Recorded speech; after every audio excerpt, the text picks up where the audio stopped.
Russia's hatred for America isn't born out of a single conflict like the war in Ukraine. It's a storm of history, humiliation, broken promises, ideological clashes, and geopolitical chess games. This tension has brewed for over a century. From the collapse of the Soviet Union to the eastward creep of NATO, from proxy wars to economic sanctions, from Cold War paranoia to modern-day cyber warfare, Russia sees America not as a rival, but as an existential threat. It's not just about power, it's about identity, security, and survival. The tension began long before Putin or Biden. Back in 1945, after World War II, two superpowers emerged. America preached capitalism and freedom. The Soviet Union promised socialism and centralized power.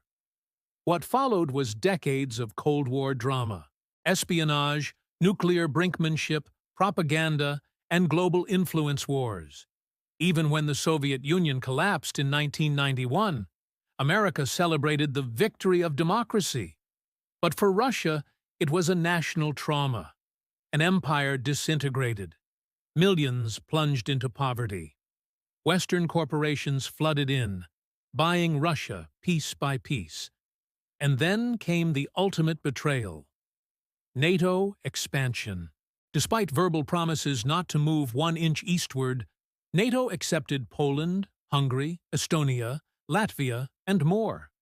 U.S. troops, missiles, and radar bases crept closer to Russia's borders. To the West, this was strategic. To Russia, it was a knife to the throat. 1999, NATO bombed Serbia, Russia's ally, without UN approval. 2003, the U.S. invaded Iraq under false pretenses. To Russia, these moves proved America played by its own rules. When Vladimir Putin took power, he vowed to restore Russia's pride, and that meant confronting American dominance. The West's support of color revolutions in Georgia, Ukraine, Kyrgyzstan felt like CIA-backed coups to Russia. It wasn't democracy, it was regime change. 2014, Ukraine's Maidan Revolution overthrew a pro-Russian president. Russia called it a Western operation. The West called it freedom. Putin responded by annexing Crimea and backing separatists in eastern Ukraine. America imposed sanctions, armed Ukraine, and pushed Russia further into isolation. For Russia, the war in Ukraine wasn't just about land, it was about legacy, sovereignty, and resistance. They believed they were fighting NATO, not just Ukraine. Every U.S.-made missile felt like a direct punch. The hatred deepened. Then came the economic war.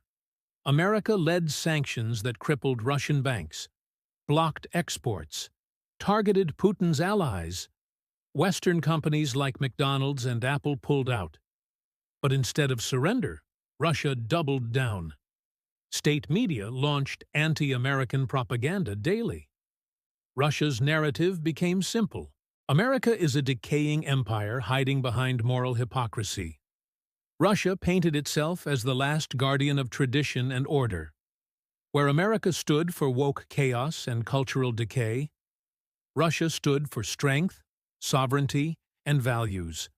In Russian eyes, America's support for LGBTQ rights, its racial tensions and social movements, were signs of societal collapse.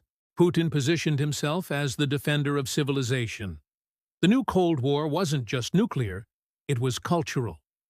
Meanwhile, cyber warfare replaced Cold War espionage.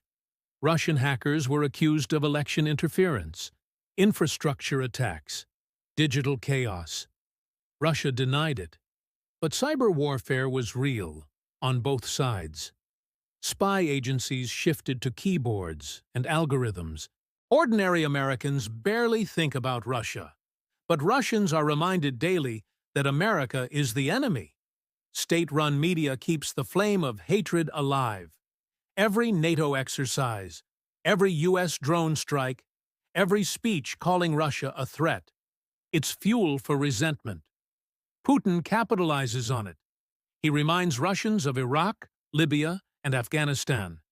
He mocks American freedom as global chaos. He points to race riots, school shootings, and divided politics. And he says, "Look at the world America made." At the UN, Russia and America clash constantly. In oil deals, weapons exports, and influence wars. In Latin America, Africa, and the Arctic, they wrestle for control. Russia wants a multipolar world, where America is not the global sheriff. And that's what this hatred really is, a fight against American supremacy. Russia doesn't just hate what America does, it hates what it represents. A nation that believes it has the moral right to rule. A system that leaves no room for Russian-style order. Yet the hatred is strange, because it's also mixed with envy. Russia admires America's tech, culture, and innovation. Russian elites still buy U.S. real estate, send kids to U.S. universities, watch Hollywood, and wear Nike. But they resent the power behind it. They fear how America dominates the internet, the narrative, and the dollar.